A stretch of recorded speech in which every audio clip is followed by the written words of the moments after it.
राजनीति के role model रहे उस शख्स की गाथा जो युवाओं के बीच युवा तुर्क के नाम से मशहूर था।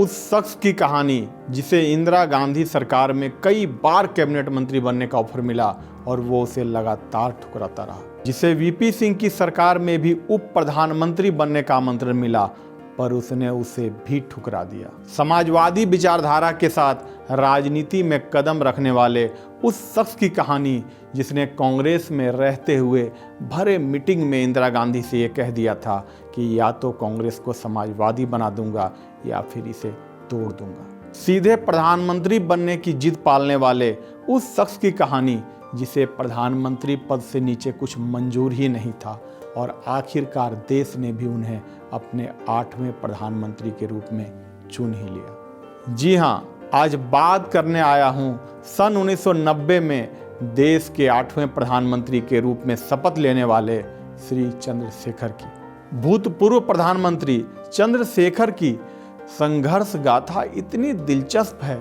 कि वो आज भी युवाओं के लिए प्रेरणा स्रोत की तरह काम करती है। तो चलिए साथियों, मिलकर करते हैं श्री चंद्रशेखर जी का जीवन अध्ययन और ये समझने की कोशिश करते हैं कि आखिर उनमें ऐसी क्या बातें थी जिसके कारण वो एक साधारण किसान परिवार से आने के बावजूद राजनीति के शीर्ष तक पहुंचे। और वीडियो शुरू करने से पहले जो नए दर्शक हमारे चैनल पे आए हैं उनसे गुजारिश है कि सब्सक्राइब का बटन दबाकर हमारे परिवार का हिस्सा बन जाएं ताकि आपको ऐसी life changing political training video और केस स्टडीज लगातार मिलती रहे। तो आइए शुरू करते हैं।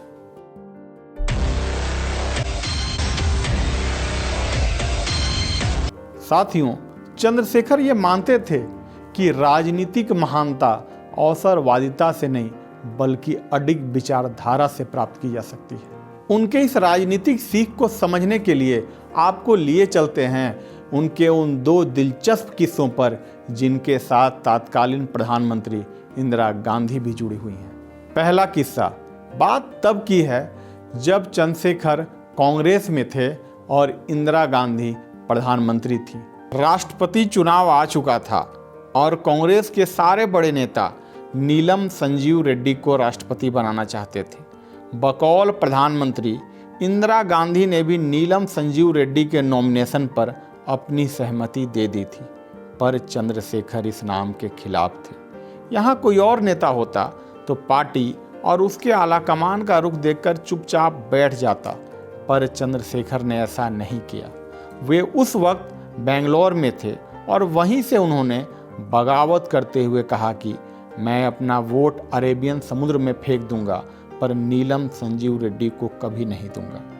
इंदिरा गांधी के कानों में जब यह बात पहुंची तो उन्होंने फौरन चंद्रशेखर को दिल्ली बुलाया और कहा कि कांग्रेस के सभी बड़े नेता नीलम संजीव रेड्डी को राष्ट्रपति बनाना चाहते हैं और आप इसकी खिलाफत कर रहे हैं, ये ठीक नहीं है। यदि सभी लोग आपके खिलाफ हो गए तो मैं भी आपको नहीं बचा पाऊंगी। इस पर चंद्रशेखर बोले, मैं इतना कमज़ोर नहीं हूँ कि अपनी विचारधारा से समझौता कर लूँ। एक विचारधारा के साथ राजनीति में आया हूँ और उसी के लिए लड़ता रहूँगा। अपनी विचारधारा को लेकर इतना अडिग रहते थे चंद्रशेखर। इंदिरा गांधी के साथ उनका एक और किस्सा काफ़ी मशहूर हुआ था। बात तब की है जब देश में इमरजेंसी लगी हुई थी। उस दौरान हर नेता को पकड़कर जेलों में भरा जा रहा था। इसी क्रम में पुलिस चंद्रशेखर को भी गिरफ्तार करने के लिए उनके पास पहुंची। चंद्रशेखर ने जैसे ही पुलिस को देखा बिना किसी प्रतिरोध के उठकर पुलिस की गाड़ी में बैठने लगे, लेकिन तभी सहसा एक पुलिस अधिकारी की आवाज़ आई। उस पुलिस अधिकारी ने चंद्रशेखर की ओर मुखातिब होकर कहा, इंदिरा गांधी जी ने कहा है कि आप उनसे इस नंबर पर बात कर लें।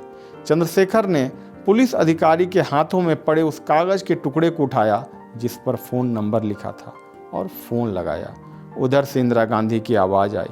इंदिरा गांधी ने चंद्रशेखर को कहा, मैं चाहती हूँ कि आप इमरजेंसी का सपोर्ट कर दें। यदि आपने ऐसा किया तो आपको हमारी सरकार में कैबिनेट मंत्री बना दिया जाएगा। चंद्रशेखर उसके बाद इंदिरा गांधी को धन्यवाद कहते हुए पुलिस की गाड़ी में बैठ गए। साथियों, जरा सोचिए, चंद्रशेखर की जगह कोई और होता तो क्या करता?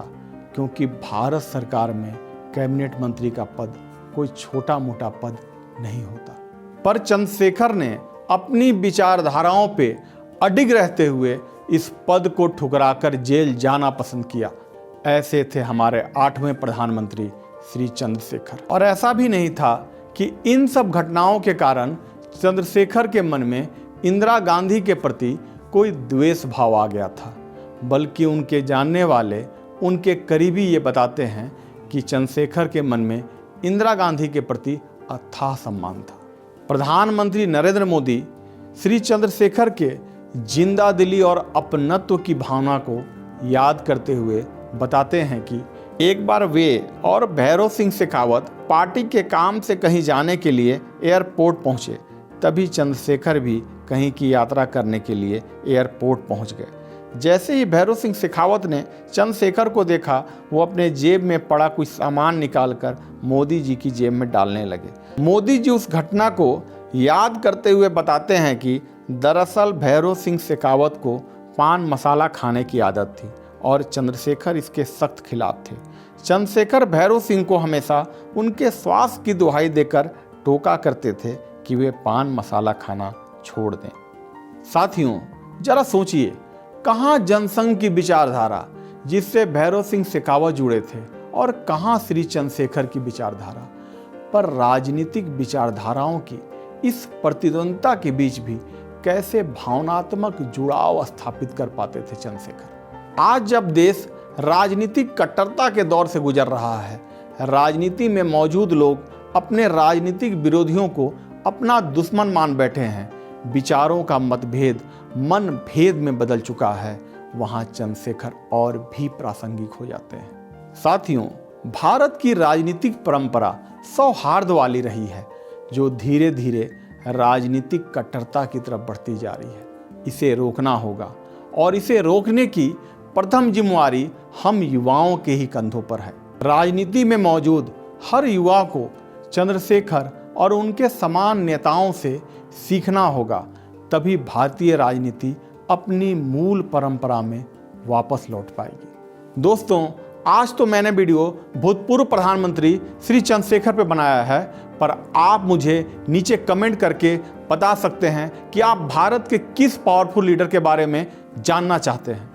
दोस्तों, राजनीति में कुछ कर गुजरने की तमन्ना रखने वाले बहुत सारे युवा हैं, बहुत पोटेंशियल है भारत की इस मिट्टी में, पर उन तक ये वीडियो पहुंचाना आपका काम है, आपकी जिम्मेवारी है। इस वीडियो को ज़्यादा से ज़्यादा शेयर करें ताकि राजनीति में कुछ बड़ा कर गुजरने की तमन्ना रखने वाले हर युवा तक ये वीडियो पहुंचे। तो चलिए साथियों, आज के लिए इतना ही। अब मिलते हैं अपने अगले वीडियो में एक नए राजनीतिक सीख के साथ। तब तक के लिए नमस्कार।